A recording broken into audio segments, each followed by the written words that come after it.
The latest on the Brexit vote in the House of Commons, British Prime Minister Theresa May is staring at a crushing defeat.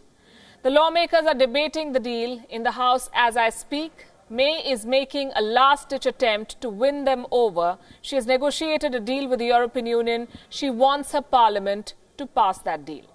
Those who think we should reject this deal in favour of no deal because we cannot get every assurance we want, I ask, what would a no-deal Brexit do to strengthen the hand of those campaigning for Scottish independence, or indeed those demanding a border poll in Northern Ireland?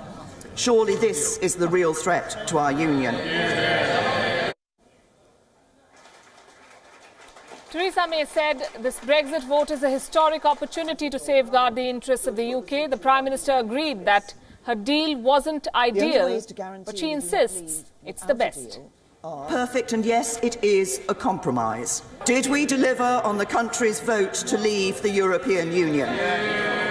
Did we safeguard our economy, our security and our union? Or did we let the British people down? I say we should deliver for the British people and get on with building a brighter future for our country by backing this deal.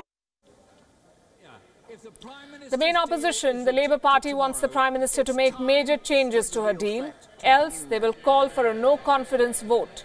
The Labour Party wants snap polls. Time for a general election. It's time for a new government.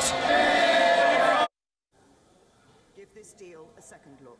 So what are the various scenarios that could play out? 1. This deal goes through in the House of Commons. The UK will leave the European Union by the end of March. As things stand right now, this scenario looks the most unlikely. It's not happening. 2. The no-deal scenario. If the British Parliament rejects the Prime Minister's deal, it will trigger a recession in the UK. It will hurt the European Union. While the UK has prepared for the no-deal scenario, the adverse impact will be far-reaching. Senior lawmakers from all parties want to take control of the Brexit negotiations from the government, but for that to happen, the laws will have to be changed. Meanwhile, the European Union is mulling on extending Article 50 till the end of July. Article 50 is the law that gives an EU member state the right to quit the Union unilaterally. Scenario number 3, another referendum. There have been calls in the recent weeks for a new vote on whether to leave the EU at all. While there is no legal hurdle for another referendum to be called, it is likely to provoke the Leave voters, the ones who backed Brexit. So the noose is tightening around Prime Minister Theresa May. She will be looking at the scale of the defeat more than the result itself. The defeat, they say, is a foregone conclusion. If the margin of defeat is small, then May will ask the European Union for more concessions. She will seek a second vote. But if May loses by a crushing margin, the Brexit timeline may be delayed. The option of a second referendum could become real, or the UK could leave the European Union with a no-deal Brexit. Theresa May is vehemently opposed to another referendum. She calls it a betrayal of British democracy. Remember, Westminster has never rejected or walked back on a public referendum so far. Theresa May needs the votes of 320 out of 639 lawmakers. She is expected to get only 200. A significant number of her own Tory colleagues have publicly vowed to vote the deal down. Democratic Unionist Party of Ireland, which has 10 members, is opposed to this deal. All Labour Party lawmakers, barring 4, are opposed to this deal. So the passage of the Prime Minister's deal is highly unlikely. But rejection will have huge ramifications. It could set off a period of economic chaos, policy paralysis, and seriously hurt trade flows and basic services from and to the United Kingdom. Prime Minister Theresa May's political future also depends on today's vote. If she loses, she could go to Parliament with another deal. But if it's a bad defeat, then she could resign. If she does resign, it would trigger a contest within the Tories to replace her. If Labour calls for a no-confidence vote, as Jeremy Corbyn has been threatening, then it could mean two things for Theresa May, the Prime Minister. If Labour proves majority, then it will take over the government without an election. If Labour does not prove majority, then it's back to the ballot for Britain. Quite a big day for Theresa May, the United Kingdom and the European Union. And to discuss more on the Brexit vote and its ramifications, I'm joined by Catherine Drew, Wion's correspondent from London. Good evening, Catherine. Lots of possibilities. Is Theresa May's defeat a foregone conclusion here?